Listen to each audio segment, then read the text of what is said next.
सभी साथियों को नमस्कार। युवा मंच यूट्यूब चैनल पर आप सभी का स्वागत है। मित्रों, आप सभी को बताना चाहूँगा कि उत्तर प्रदेश पुलिस भर्ती 60,244 पदों का जो विज्ञापन जारी हुआ था और परीक्षा भी हो गई थी, पेपर लीक हो गया था और मुख्यमंत्री उत्तर प्रदेश योगी आदित्यनाथ जी ने उस परीक्षा को रद्द करने का एक बड़ा फैसला लिया था और परीक्षा रद्द हो गई, जिसके संबंध में जो सूचना मिल रही है, आज लेटर भी जारी हो गया है कि ऑफलाइन परीक्षा कराने की तैयारी जोरों पर शुरू हो गई है। जिला विद्यालय शिक्षक प्रयागराज के द्वारा पत्र जारी कर दिया गया है और जिसे मैं आप लोगों के बीच में पेश करूंगा और आप उसको देख।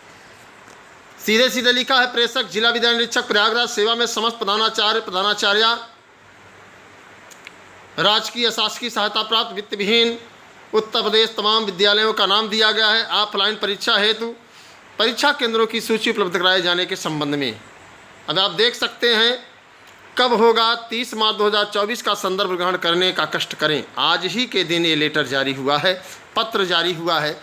परीक्षा को लेकर के उक्त के क्रम में आपको निर्देशित किया जाता है कि प्रश्नगत परीक्षा है संलग्न सहमति पर अपनी सहमति दिनांक 1/4/2024 के अपराह्न 2 बजे तक अनिवार्य रूप से अधोक्षरित कार्यालय में उपलब्ध कराने सुनिश्चित करें, जिससे सहमति पर संकलित हो सके। और सीधे सीधे आप लोग देख सकते हैं कि पत्र जारी हुआ है।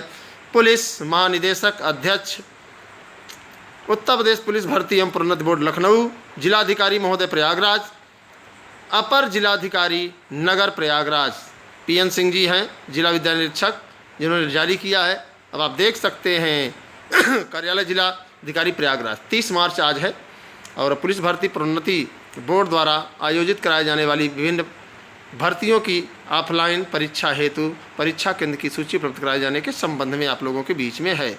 यह परीक्षा कब होगी अभी इसकी तारीख तो तय नहीं की गई है, लेकिन ये प्रयास किया जा रहा है कि ऑफलाइन चूँकि संख्या छात्रों की बहुत ज़्यादा है और इतनी ज़्यादा है कि ऑनलाइन परीक्षा कराना संभव नहीं है।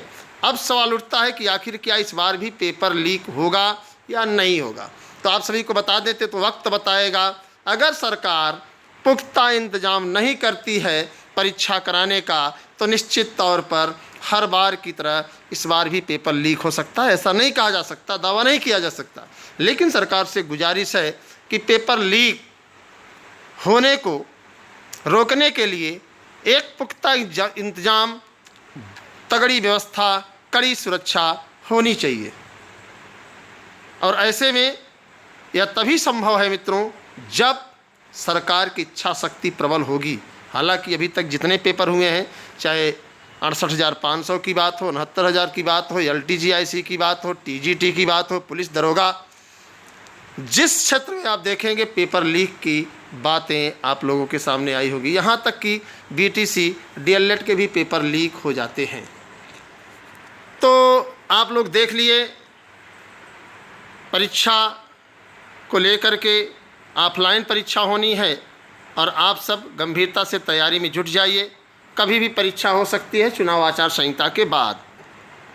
एडेड जूनियर 50% केस के मामले में जो कल सुनवाई थी उसके संबंध में मैं आप लोगों को बताना चाहूँगा कि सुनवाई हुई और मामला जगन्नाथ शुक्ला जो 50% का मामला था उसमें जाकर के टैग हो गया है। अब जो कोशिशें थी सब नाकामयाब हो गई हैं। जैसे ही जगन्नाथ शुक्ला की याचिका की सुनवाई होगी तभी प्रक्रिया आगे बढ़ेगी। इसे आपको हमें आपको समझने की ज़रूरत है।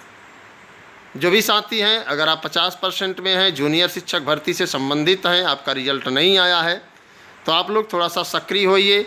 इस केस को आगे लगवाना है, आगे सुनवाई करवानी है।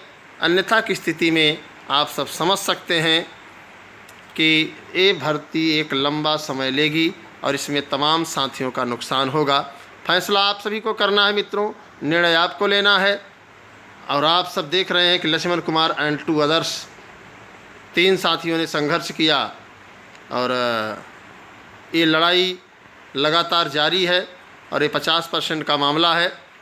और सीधे सीधे कहा गया कि respondent number 5 connected with writ a number 4802 आप 2021 Jagannath Shukla and others state and others में जा कर के अटैच हो गया है। अब जगन्नाथ शुक्ला केस की सुनवाई होगी या फिर इसका इंतज़ार हमें आपको लंबा करना होगा। आप लोग इसको समझिए और थोड़ा सा आगे आइए संघर्ष को लेकर। धन्यवाद। युवा मंच यूट्यूब चैनल से जुड़ने के लिए आप लोग चैनल को सब्सक्राइब कर लें, लाइक कर दें और वीडियो को शेयर करना न भूलें ताकि अधिक से अधिक साथियों तक सूचना मिल सके। धन्यवाद। विशेष चर्चा चुनाव आचार संहिता, चुनावी मुद्दा, रोजगार। युवा मतदाता के मन की पीड़ा और आपके कमेंट का इंतज़ार है। आप लोगों को बता दें मित्रों, चुनाव आचार संहिता लग चुकी है और चुनावी मुद्दा रोजगार बनेगा कि नहीं बनेगा, इसको भी आप लोगों को प्रमुखता से उठाना है। इस मुद्दे को अर्थात रोजगार के जो प्रदेश में पद खाली हैं उसे भरे जाने को लेकर के आप लोगों इस मुद्दे के साथ युवा मंच टीम के साथ जुड़ना चाहते हैं या नहीं जुड़ना चाहते हैं। आप युवा हैं और मतदाता हैं तो आपके मन में यही पीड़ा है कि आपको रोज़गार मिलना चाहिए। तो आप लोग इस मुहिम को लेकर के आखिर क्या सोच रहे हैं? क्या रोज़गार के मुद्दे को लेकर के आगामी जो लोकसभा चुनाव है उसमें आप लोग सरकार से मुखर तरीके से रोज़गार की मांग करेंगे या नहीं करेंगे, या फिर जो प्रदेश में और देश में पद खाली हैं उसे भरे जाने की बात होनी चाहिए या नहीं होनी चाहिए, इस पर भी आपकी चर्चा बहुत ज़रूरी है। मैं सभी साथियों से अपील करूंगा, अनुरोध करूंगा कि आप लोग यह बात बताएं कि जो आदर्श चुनाव आचार संहिता है इसमें किसी भी बैकलॉग भर्ती को लेकर के या लंबित भर्ती को लेकर के कोई रोक टोक नहीं है। अगर आयोग और बोर्ड चाहें तो इस पर प्रक्रिया शुरू कर सकते हैं, कार्रवाई शुरू कर सकते हैं। लेकिन जो चीज़ें सामने दिख कर के आ रही हैं, जो सामने दिखाई दे रही हैं, तमाम परीक्षाओं का टलना, तमाम परीक्षा तिथि जो घोषित हो गई थी उसको रिजेक्ट करना एक बड़ी चुनौती है कि आखिरकार ये आयोग और बोर्ड क्यों परीक्षा कराने से, रिजल्ट जारी करने से, साक्षात्कार लेने से पीछे हट रहे हैं। ये तमाम मुद्दे हैं। तो आप युवा मतदाता हैं और आपके मन में अगर रोज़गार को लेकर के अगर सवाल है तो आप लोग कमेंट बॉक्स में बताएं। हमें आपके कमेंट का इंतज़ार है, वो चाहे प्राथमिक शिक्षक भर्ती के लोग हों, चाहे जूनियर शिक्षक भर्ती के लोग हों, चाहे LT GIC GIC प्रवक्ता BEO के लोग हों। सभी साथियों से मैं जानना चाहूँगा कि आखिर आप क्या समझ रहे हैं। हालांकि सरकार का कहना कुछ अलग ही है और क्या कहना है मैं थोड़ा सा दिखाना चाहूँगा। समाचार पत्रों में आप अगर देखें तो सीधे लिखा है लोकसभा चुनाव में बेरोजगारी की बात उठेगी या नहीं, इस पर अब तक पार्टियों का रुख साफ नहीं है। बात समझिए, पेपर में दिया हुआ है। अब आप समझ सकते हैं, लखनऊ से एक खबर है और संवाददाता, लोकसभा चुनाव के युवाओं को साधने के लिए रोजगार बनाम बेरोजगारी का मुद्दा हथियार बनेगा या नहीं, यह बड़ा सवाल है। भाजपा यूपी में अपनी सरकार के 7 सालों के कार्यकाल में 6 लाख से अधिक नौकरियां देने के साथ ही बेरोजगारी दर 4.2% करने की बात कह युवाओं को लुभाने की कोशिश में है। वहीं मुख्य विपक्षी दल सपा और कांग्रेस पेपर लीक से लेकर के बेरोजगारी का मुद्दा उठा रहे हैं। ये मुद्दे आगे कितना उठेंगे यह देखने वाली बात है। वाकई में बात सच है कि जो सरकार कह रही है कि बेरोजगारी 4.2% हो गई, अर्थात बहुत कम हो गई है।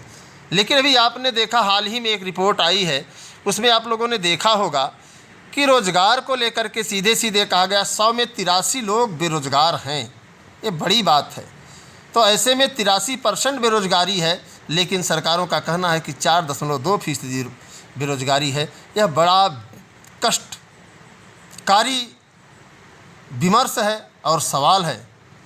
और युवा क्यों सबसे अहम भूमिका में है, ये भी आपको देखना है कि आप सबको जो है हर हाल में पेपर लीक, भ्रष्टाचार, तमाम मुद्दों को लेकर के सवाल खड़ा करना होगा आगामी चुनाव में। और मैं उम्मीद करता हूं कि आप इसके लिए युवा मंच टीम के साथ जुड़ेंगे और इस वीडियो को अधिक से अधिक साथियों तक शेयर करेंगे ताकि बेरोजगारी के मुद्दे को हम लोग प्रमुखता से सरकार तक पहुंचा सके और जो 90 दिनों का संघर्ष रहा है उस 90 दिनों के संघर्ष का सरकारों से सवाल किया जा सके। तो आप अगर युवा मंच टीम के साथ हैं तो आप सवाल करिए और कमेंट बॉक्स में उन सवालों को लिखिए, ताकि हमारे पास तक आपकी आवाज़ पहुंचे और हम आप मिल करके इस आवाज़ को चुनावी मुद्दा बना सकें। धन्यवाद। उम्मीद करता हूं कि आपको वीडियो पसंद आया होगा।